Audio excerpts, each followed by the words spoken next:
자, 여론조사 결과 때 여러분께 말씀드렸습니다만 각 후보들이 상대 당이 전통적으로 강한 지지 기반을 갖고 있는 곳으로 생각되고 있던 지역에 공을 들이고 있다.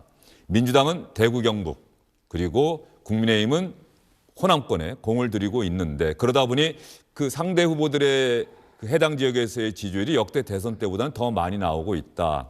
오늘 공교롭게 말이죠. 민주당 이재명, 국민의힘 윤석열 후보가 전통적 지지 기반, 이재명 후보는 호남을, 윤석열 후보는 대구 경북 지역을 찾았습니다. 자, 호남에서 이재명 후보는 어떤 이야기를 했고 대구 경북을 찾은 윤석열 후보는 어떤 이야기를 했는지 차례로 여러분께 전해드리겠습니다. 환호의 박수 부탁드리겠습니다. 국민 여러분께 손 맞잡고 인사드리겠습니다. 경험과 역량은 벼락치기 공부로 갑자기 생기는 것이 아닙니다. 경험해보지 않은 그런 지도자 불안하지 않습니까? 그래서 이 위기의 강을 건너는데 노를 저본 사공한테 맡기는 것이 강을 더 편하게 건너는 길 아닌가, 여러분께 그 말씀을 드립니다. 바로 이 호남이 민주당의 뿌리이고, 민주당이 바로 대한민국 변화, 혁신, 진보, 개혁의 중심 아니겠습니까? 맞습니다. 인권과 평등이, 그리고 평화가 보장되는 우리 김대중 대통령이 꿈꿨던 세상, 제가 반드시 완성하겠습니다. 여러분 우리 거시기 해불죠? 제가 거시기 하면 해불자 한번 해주세요. 거시기 해보자. 거시기 해보자. 거시기 해보자. 감사합니다. 민주당을 이번 대선에서 강력히 심판해야 되지 않겠습니까?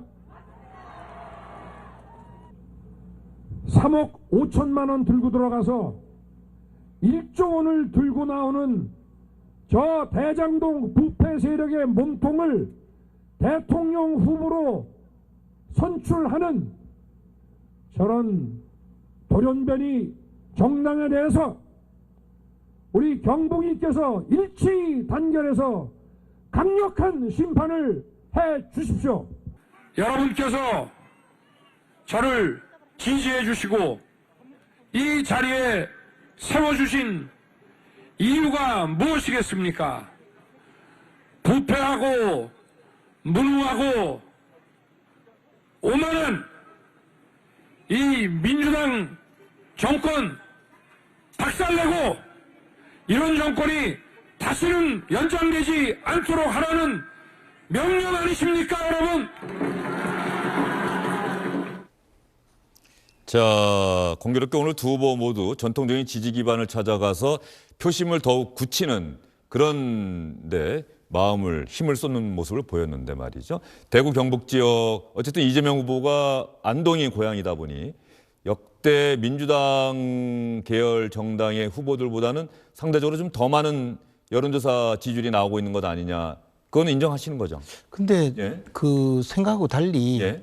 최근 여론조사에서 대구 경북에서 이재명 후보의 지지율이 과거 다른 후보의 지지율보다 눈에 띄게 늘어난다고 보여지진 않습니다. 아, 그렇습니까? 또 분위기도 그렇게 제가 조금 이상하리만큼 그렇게 뭐 대구 경북에서 이재명 후보가 고향이 안동이라서 훨씬 뭐 후보 지지가 붐을 일으킨다든지 이런 느낌을 받지 못하고 있거든요.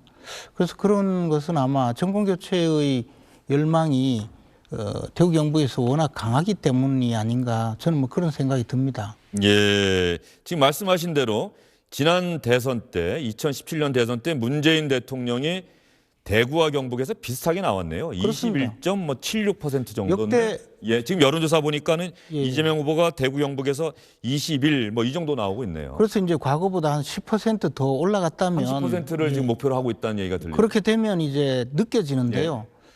우리가 이제 뭐 국회의원 선거든 지방선거든 또는 대선이든 민주당이 그 대구 경북 지역에서 여소에서 한 30% 득표하는 예는 그렇게 어렵지 않게 보였거든요.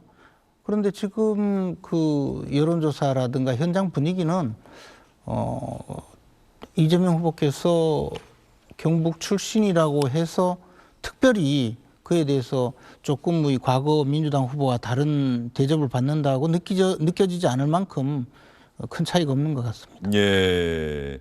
그러면 호남에서 윤석열 후보, 이준석 대표는 25에서 다시 30 막 상향 조정하겠다고 또 이야기하고 있는데 윤석열 후보의 호남에서의 지지율 뭐 상승하고 있는 건 맞습니까? 지난 대선 때 2012년 대선 때 박근혜 당시 후보가 10% 정도를 얻었던데 말이죠. 지금 여론조사에서는 10%보다 좀 더 많이 나오는 경우가 꽤 있어요. 조사상으로는 분명히 호남에서 과거보다는 선전을 하고 있다 이렇게 보여지고요.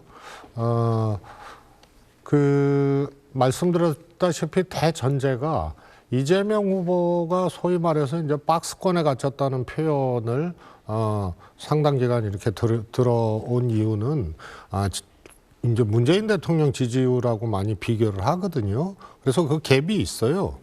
그래서 지지층이 충분히 결집하지 못하고 있다는 것이 대전제고 그 속에서 민주당의 전통적인 지지 지역인 호남도 조사상으로는 많이 나오고 있습니다만은 못 미치고 있다 이렇게 보여지고요. 그것이 이제 반영된 거라고 보고요. 네. 아까 그 문재인 대통령의 득표율하고 대구 경북에서 지금 이재명 후보의 지지율하고 말씀을 하시는데요. 사실 조사상의 대구 경북의 특색이 이렇습니다. 쭉 한번 찾아보시면 대선 결과 이전에 여론조사상으로는 민주당이 늘 10%, 총선 같은 건 좀 달라요. 총선은 후보에 따라서 좀 달라서 민주당 후보가 뭐 이길 것 같이 하다가도 이 실질 결과는 떨어지고 그러는데 대선 같은 경우는 조사상의 지표보다 결과가 대구 경북 지역에는 조금 더 많이 나옵니다. 그리고 아시다시피 지난번에는 국정농단 촛불 이후에 조기 대선으로 문재인 후보의 득표력이 이제 상당했던 그런 상황이고요.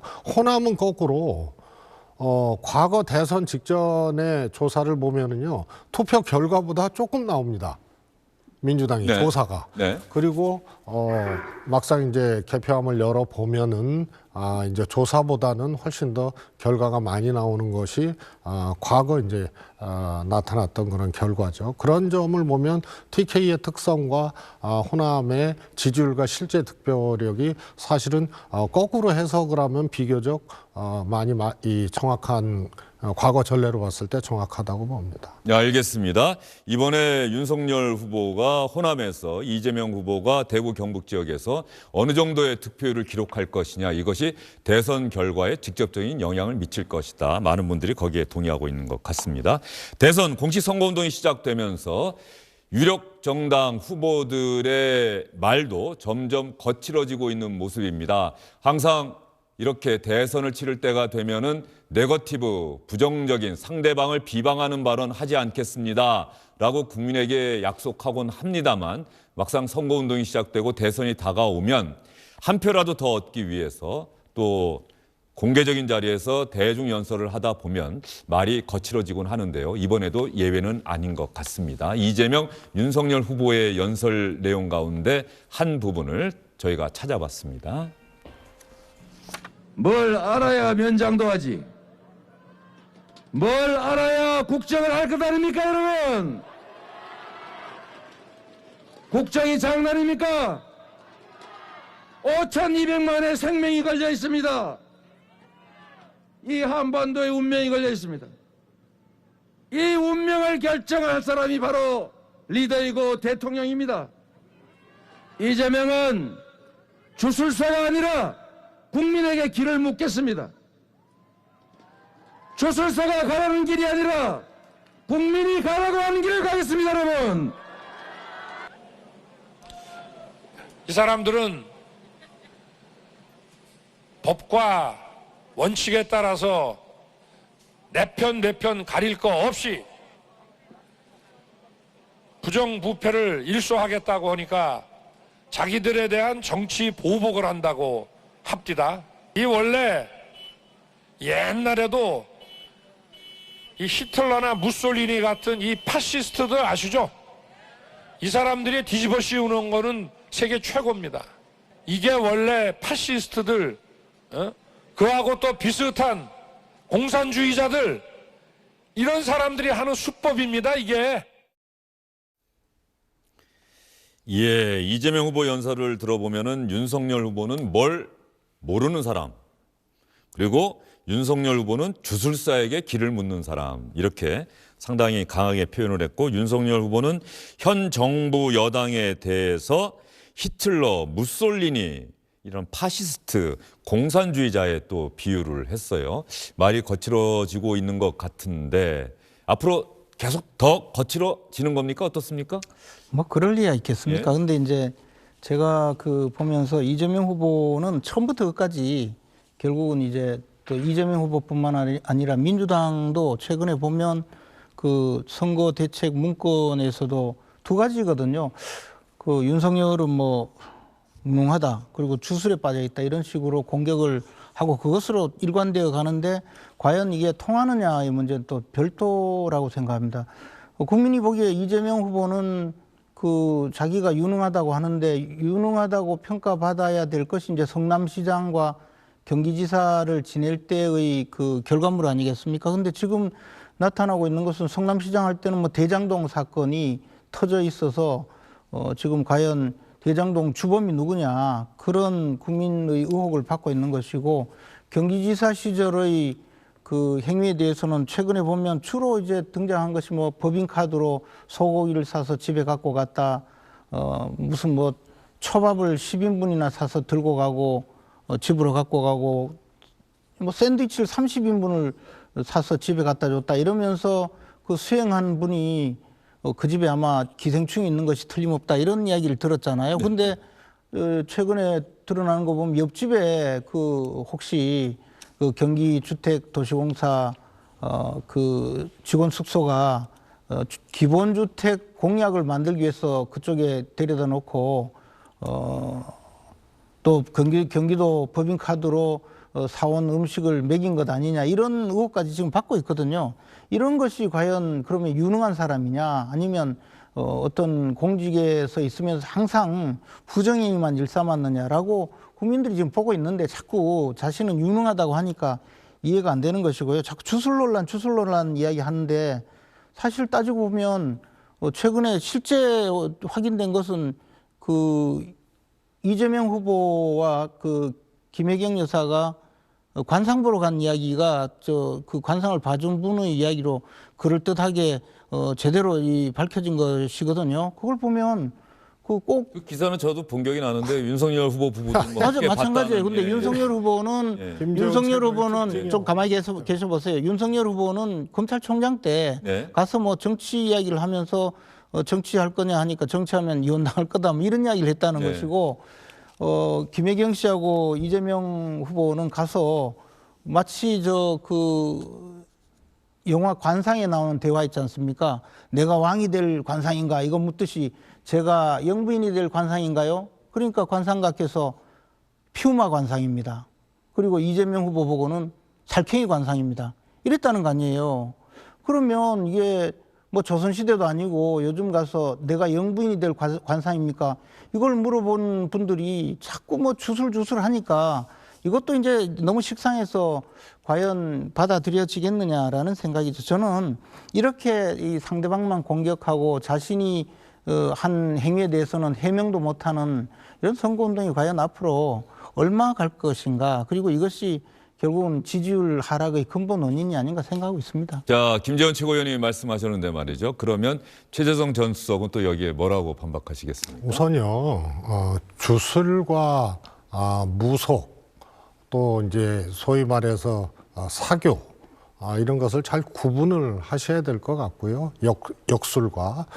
그 다음에 중요한 것은요, 뭐 김재원 의원님이 사주를 보든 뭐 구술하든 그것과 그것의 정치적 영향이나 판단의 영향을 받은 흔적들이 있는 것은 완전히 다른 거거든요. 그래서 일반 국민들이 뭐 전보거나 개인이 뭐 어디 가서 관상 보고 이런 거 하고, 소위 건진법사와 같은 사람이 정치적 영향력을 행사하거나 혹은 윤석열 검사의 검사 직무를 수행하는 과정에 영향을 미쳤던 여러 가지 흔적들 있지 않습니까? 뭐가 있습니까? 왜 없어요? 그것도 뭐 뒤집어 씌우기만 하고 왜 뒤집어 씌우기입니까? 아무 근거도 없이 그런 이야기 하지 마세요. 연- 그거보다 그래. 많이 내가 나왔죠. 영분이 될 관상인가? 거기도 이거 좀 물어보는 가만히 게 있어보세요. 이게 요즘 시대에 그래 내가 영분이 될 건진 관상인가? 법사가 실질적으로 지배하고 있는 일광사의 연민복지재단이 어떻게 말도 안 되는 이야기 하지 설립됐는지 마세요. 아시잖아요. 그리고 건진 법사의 딸이 그 이현동 전 국세청장이 수사검사 아이고 그만 데리다 놓는 이야기 그만하세요. 중앙지검장 그 윤석열이 분리기소하면서 원세훈은 9년 받고 여기는 무죄 받은 사건 아니에요? 분리기소가 그리고 뭔지 그 알고 시점에 그러세요? 피의자 이현동이 연민복지재단을 진건이 지배하는 재단을 만들잖아요. 전문가들한테 분리기소가 뭔지 좀 알아보고 이야기하세요. 그리고 요즘 세상에 그래. 그리고 내가 윤석열 후보는 영분이 될 관상입니까? 이거 물어보는 사람이 제가 어디 얘기를 있습니까? 하고 있잖아요. 그래서 김재원 의원님이 관상몽골 가지고 건진과 같은 사람이 영향력을 미치고 윤석열 후보는 뭐 캠프에서 봤다고 그러는데 완전 거짓말 아니에요. 예? 김건희 지금 씨하고 무슨 이야기 하는지 이제 이해가 안 가요. 이해하지 마세요. 이해를 안 하려고 그냥 하는 거죠. 확실한 거는 그거예요. 이런 흔적들에 대해서 걱정을 하는 거죠. 어떻게 국정을 이끌겠다는 사람이 소가죽 벗겨놓고 죄를 올리고 거기에 김건희, 윤석열 등이나 걸고 말이에요. 문재인 대통령 등도 있었어요. 이거 보세요. 저도요. 지역구에서는 제가 원치 않아도 등을 거는 경우들이 있죠. 그래서 그게 보통 대통령, 국회의원, 지역지자체장 이것은 허락받지 않고도 거는 경우가 있는데요. 아니 검사의 등을 그것도 부부 등을 거는 게 어디 있어요? 이시종 지사는 부부 등 걸렸습니까? 김건희 씨처럼? 자, 알겠습니다. 그걸 저한테 물으세요. 자, 그래서 두 분이- 그거는 예, 아니, 이제 아무리 건진 그래도 법사하고 잠시만요. 특수한 관계라는 반증인데 그걸 어떻게 무슨 문재인 반증이에요? 대통령이 자, 이제 그렇다고 무슨 이야기를 하고 잠시만요. 반응이야. 이제 두 분 얘기는 여기서 이제 끊도록 하겠습니다. 두 분이 흉마 관상이래요, 오늘도 흉마 변함없이 두 분은 주영진 앵커의 존재를 또 잊으셨어요. 그리고 대선이 다가올수록 후보들의 말만 거칠어지는 게 아니라 두 분의 말도 두 분이 사실 대단히 개인적으로는 친밀하시죠? 안 친하십니까? 뭐 그럴 기회는 없어서. 예, 알겠습니다. 어쨌든 간에 그렇다고 나쁜 관계는 아닌데 말씀하시다 보니까 두 분의 또 토론도 상당히 격해졌는데 이쯤에서 두 분의 말은 정리를 하도록 하고요. 그러면 하나하나의 사안을 더 여쭙도록 하겠습니다. 조금 전에 윤석열 후보가 파시스트의 현 정부 여당을 비유하지 않았습니까? 지난번에 현 정부의 적폐 있으면 수사하겠다라고 하는 이 말에 대해서 문재인 대통령이 강한 분노를 표시를 했었는데 어제 이 파시스트 발언에 대해서 청와대가 또 반응을 내놓았습니다. 물론 민주당에서도 반응이 나왔고요. 청와대가 어떤 이야기를 했느냐고 한다면 한번 볼까요? 윤석열 후보가 선을 넘어도 너무 넘었다. 문 대통령이 파시스트 공산주의자라면 대한민국은 무엇이고 대한민국 국민은 누구란 말인가. 아무리 선거라지만 대통령을 끌어들이지 말라 이렇게 이야기를 했습니다. 신천지, 주술사 현재 민주당에서 이렇게 윤석열 후보를 겨냥한 공세를 강화하고 있는데 이른바 정치보복 또 파시스트 발언에 대해서도 공세를 펴고 있어요. 이 정치보복에 대해서 이재명 후보도 선거 유세를 통해서 윤석열 후보를 강하게 비판을 했습니다. 나는 정치보복하지 않겠다라고 이야기를 했는데 이재명 후보 얘기 한번 들어볼까요? 우리 김대중 대통령께서 평생 핍박당하고 고통받으면서도 보복하지 않았습니다. 그런데 국가의 최고 지도자가 되겠다는 사람이 대놓고 정치 보복하겠다고 합니까? 지금도 이러는데 실제로 권한을 가지면 어떤 일이 벌어지겠습니까, 여러분? 검찰 왕국이 열리고 왕으로서 검사들이 국민을 지배하는 시대가 곧 올지도 모릅니다, 여러분. 자, 이재명 후보도 이렇게 정치 보복 이 발언해서 물론 윤석열 후보가 정치 보복이라고 하는 용어를 쓴 적이 없죠. 민주당에서 적폐를 수사하겠다라고 하는 것은 현 정부를 적폐로 규정한 것이고 이것은 정치보복하겠다라고 하는 이야기고 그래서 이재명 후보가 나는 정치보복하지 않겠습니다. 김대중 전 대통령도 그랬습니다. 그랬던 것처럼 저는 하지 않겠습니다. 자, 이 부분에 대해서는 김재원 최고위원께 말씀하실 기회를 드릴게요. 그러니까 이제 윤석열 후보가 이야기한 것이 법과 원칙에 따라서 살아있는 권력 또는 뭐 전임 권력이든 가리지 않고 법과 원칙에 따라 수사하겠다고 했는데 이것을 가지고 무슨 정치보복을 한다고 뒤집어 씌우고 선전을 하니까 이게 마치 공산주의자나 파시스트들이 하듯이 남에게 없는 말 뒤집어 씌우는 그런 전략이다 이렇게 이야기했는데 또 뭐 우리가 왜 파시스트냐 독재자냐 이런 이야기를 또 하면서 또 한 번 더 뒤집어 씌우는 거예요. 청와대가 저런 식으로 그 대통령 후보 야당의 대통령 후보의 선거운동에 직접 개입해서 선거에 계속적으로 개입하고 선거에 영향을 주려는 행위는 사실은 엄밀하게 말하면 선거법 위반입니다. 저는 당연하죠. 네. 특히 공무원들이 선거에 개입하는 행위라고 보여질 수밖에 없기 때문에 굉장히 신중을 기해야 합니다. 그런데 마치 청와대가 무슨 선거의 한 그 축을 이루고 선거에 직접 개입해서 선거운동하듯이 저런 이야기하는 것은 엄청나게 잘못된 일이라고 봅니다. 분명히 윤석열 후보의 발언은 내가 법과 원칙에 따라 수사하겠다고 했는 것을 정치보복한다고 뒤집어 씌운다. 이런 행위는 꼭 공산주의자나 파시스트들이 하는 그런 정치 선전 아니냐. 이것은 잘못되었다라고 이야기한 거잖아요. 근데 내가 왜 파시스트냐 이런 식으로 달려들면 그게 바로 선거 개입 아니겠습니까? 알겠습니다. 김재원 최고위원의 논리에 대해서 최재성 전 수석은 어떻게 반박하시겠습니까?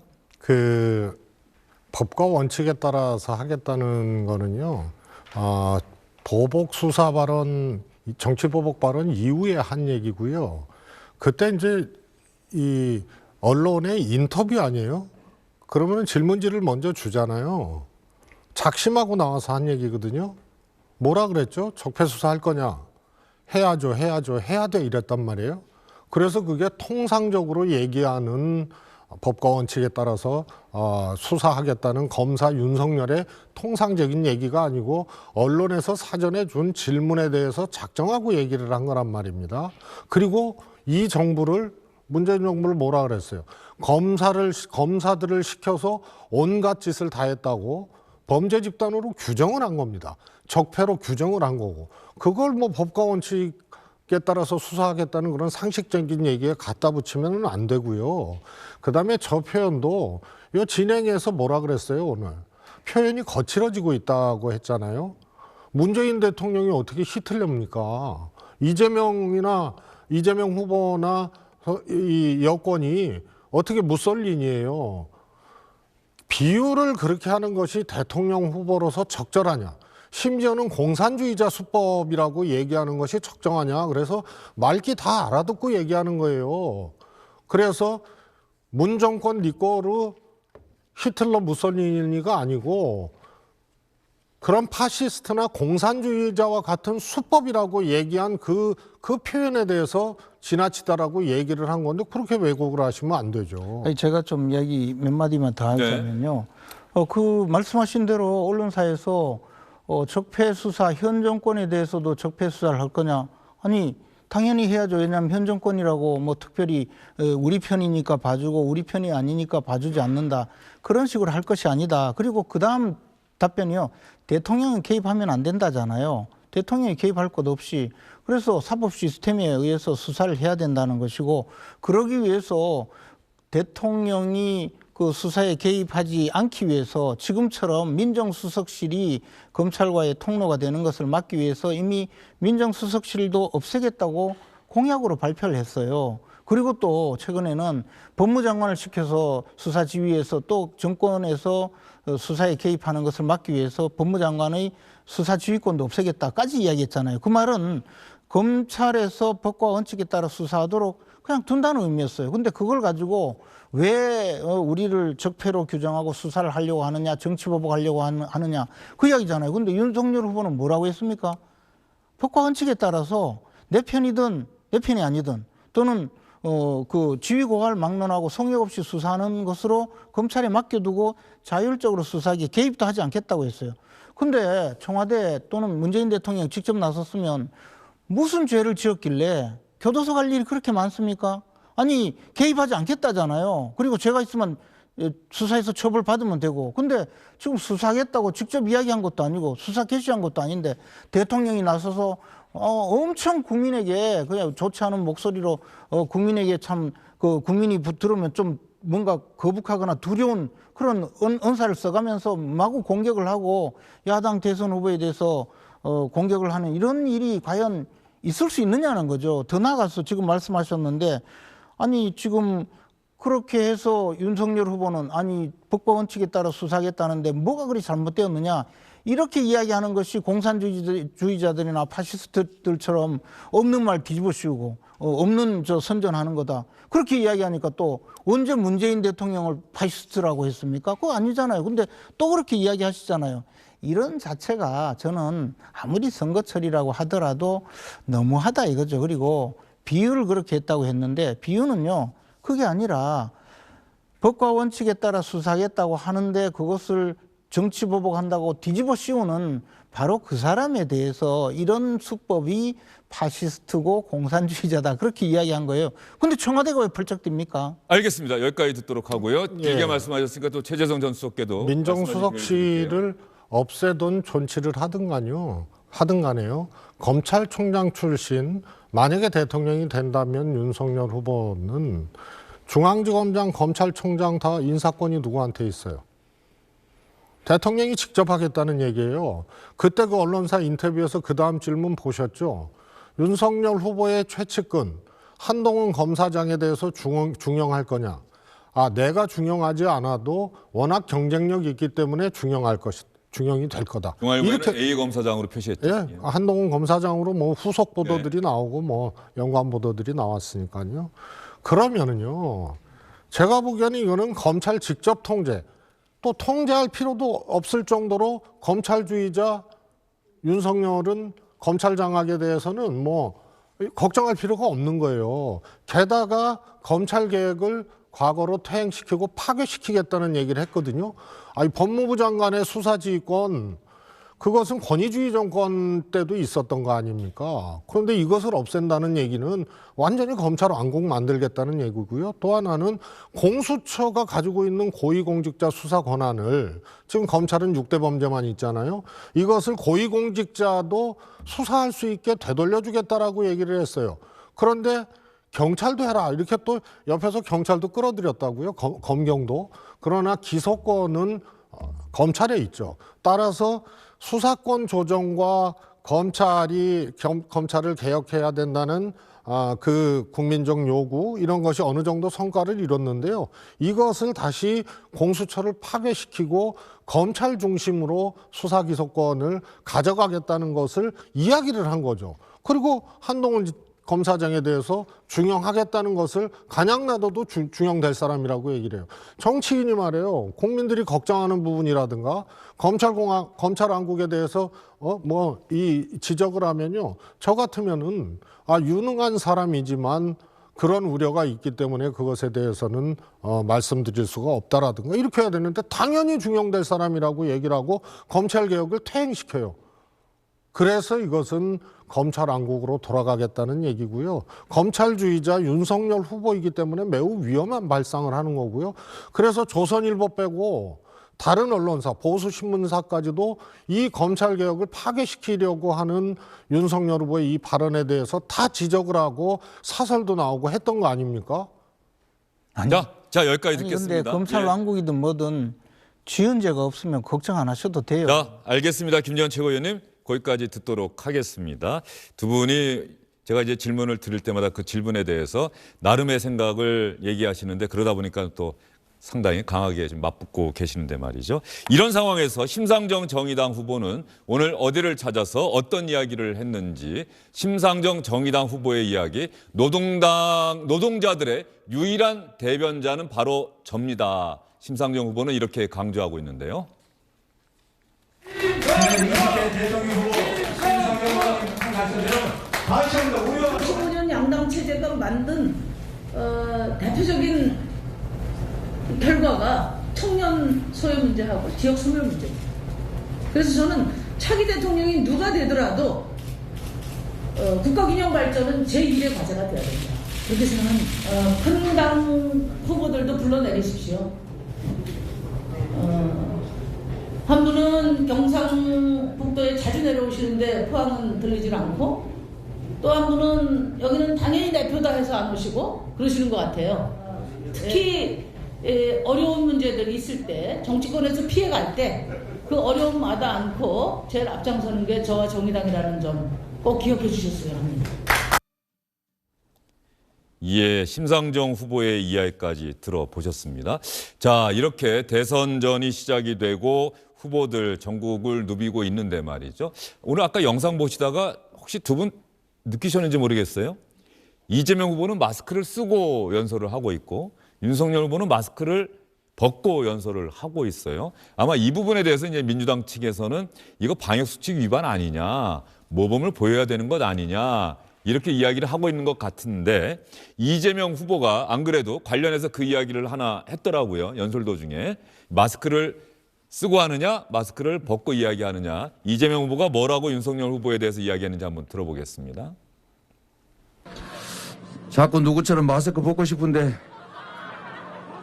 그러면 안 되겠죠. 바늘 도둑이 소도둑 된다는 말도 있고, 지도자의 리더의 자질과 품성에 관한 문제, 나부터 지킨다, 솔선수범, 이게 중요하지 않습니까, 여러분? 자, 관련해서 방역당국의 브리핑 때 기자들의 질문이 나왔어요. 안 그래도 너무 두 후보가 대비가 되니까 방역당국에서 어떻게 설명했는지 한번 볼까요?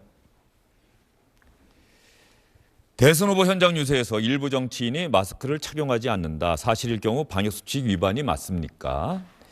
만약에 마스크를 다수가 밀집된 가운데 착용하지 않는다면 지방자치단체에서 해당 조치를 할 수 있을 것으로 보입니다.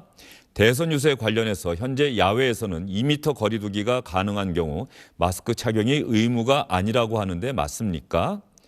과태료 부과 기준에 대해 질병관리청에서 시행규칙을 내려보내고 있습니다. 2m 거리가 가능한 경우 마스크 착용이 실외에서는 의무가 아닌 것으로 알고 있습니다. 이렇게 설명을 했어요. 자, 이 부분에 대해서는 두 분의 생각은 또 어떻습니까? 최재성 전 수석님. 뭐 저는 그 윤석열 후보가 뭐 평생 누구 눈치 안 보고 그냥 그렇게 어떻게 보면 이제 특권의 그늘에서 살았던 사람인지 몰라도 구두발 마스크 이 두 가지가 주는 그 상징이 있거든요. 구두발 올려놨다고 뭐 체포되고 구속되지는 않아요. 그러나 그게 일반 국민들도 그거 생각을 해보세요. 다리에 경련 나면 구두를 벗어야지. 경련 났다고 구두 신고 올려놓는 법이 어디 있어요. 해명도 거짓말이고 황당할 뿐더러 마스크도 그냥 쓰는 거죠. 그런데 굳이 저렇게 벗고 할 이유가 뭐가 있습니까? 네, 김재원 최고위원님은. 근데 이제 야외에서의 경우에 마스크를 써도 쓰지 않아도 된다는 방역 수칙은 충분히 저희들이 고려를 해서 지금 저렇게 2m는 아마 그 후보의 유세하는 현장과 앞에 2m, 청중과는 2m 거리가 더 넘는. 그렇습니다. 그래서 더군다나 뭐 10m 이상 띄워놓고 하는 것이고요. 그 이재명 후보가 저것을 보고 바늘도둑이 소도둑된다라는 이야기를 하던데, 사실 우리가 그 바늘도둑이 소도둑된다고 이야기를 계속하고 있는 것은 경기도 그 법인카드 가지고 소고기 조금 집에 갖고 가면 뭐 그리 대단하냐, 초밥 좀 집에 갖고 가면 뭐 그리 대단하냐, 이런 이야기 할 때 바늘도둑이 소독된다고 저 정도 가지고 시작을 해서 나라 살림 맡으면 나라 살림 거덜낼 것 아니냐, 이런 이야기를 했는데, 저거 가지고 마스크를 저 방역 수칙에 맞게 좀 벗었다고 해서 바늘도둑이 소독된다고 이야기하는 것에 대해서는 저는 이해가 가지 않습니다. 그래서 트집 잡으려고 하다가 보니까 별걸 다 생트집을 잡는구나, 그런 생각을 했습니다. 제가 관련해서 아까 방역당국의 브리핑이 있었고요. 조동찬 SBS 의학전문기자에게도 카톡으로 질문 한번 해봤어요. 유세장에서 마스크를 쓰지 않고 연설하는 게 가능한가라고 했더니 조동찬 기자의 답변은 유세장을 방송이라고 보면 괜찮습니다. 이렇게 지금 저희가 방송할 때 마스크를 쓰지 않고 지금 방송을 하고 있는 것과 마찬가지로 관련 규정이 있습니까 했더니 관련 규정에 대해서 과태료 부과 예외 상황에 얼굴을 보여야 하는 공연, 방송 출연 뭐 이렇게 또 돼 있더라고요. 이렇게 또 조동찬 기자는 해석하고 있다는 점 여러분께 말씀을 드리도록 근데 이 문제는요. 예. 사실 해석에 따르면 각자 네. 이 해석을 할 거 아닙니까? 그거는 딱 정해놨어요. 공연자와 방송. 네. 근데 유세는 방송에서 뭐 생중계하는 경우도 있고 뭐 찍기도 하는 경우도 있고 그렇지만 그거를 딱 방송이라고 딱 단정해서 보면은 김재원 의원님 말씀이 맞는 거예요. 그러나 다중이 운집한 그 무대 위에도 사람이 있어요. 무대 밑에도 연설장 밑에도 사람이 있고 다중이 운집한 곳으로 보면은 마스크를 써야 되는데요. 그거를 해석해서 굳이 이 마스크를 벗어야 되는 문제입니까? 이렇게 얘기하면은 그거는 과태료 낼 수가 있어요. 그러나 연희자, 공연자 내지는 방송자가 아닌 곳으로 보면 과태료 부과할 수 있고요. 공연자 내지는 연희자로 보면은 방송으로 보면은 부과 안 할 수도 있어요. 그런데 유세라는 것은 누가 봐도 다중이 운집한 건데 거기서 지도자 되겠다는 사람이 굳이 그것을 불편하다고 벗고 한다는 행위 자체가 그게 납득이 안 가는 거죠. 여기까지 듣도록 하겠습니다. 김재원 최고위원님. 아니 뭐 마음대로 얘기하셔도 저는 뭐 그냥 뭐 다 옳다고 생각하는데요. 그 식당 안에서 담배 피운 거 가지고 지적하니까 그때는 금연 계도 기관이었다고 그때는 뭐 처벌받을 그 대상은 아니라고 주장하던데요. 아니 처벌받으면 전과 사범이 5범 될 거 아닙니까? 처벌받는 문제가 아니잖아요. 근데 저 문제는 저희들은 나름대로 방역 수칙 위반이냐 아니냐 충분히 확인하고 지금 후보가 그래도 어디 갔을 때 또 많이 모인 청중을 위해서 방역 수칙을 충분히 지켜가면서 그 얼굴을 좀 보여주는 것이 오히려 낫겠다 생각을 해서 하는 것인데 그걸 가지고 뭐 알겠습니다. 두 분과의 말씀은 여기까지 듣도록 하겠습니다. 오늘도 거침없는 토론 잘 들었습니다. 수고 많으셨어요. 안녕하세요. 주시은입니다. 화면 오른쪽을 눌러 SBS 뉴스 채널을 구독하시고 더 많은 베이징 올림픽 영상과 경기 소식을 함께하세요. 저희 SBS 뉴스를 사랑해 주셔서 고맙습니다.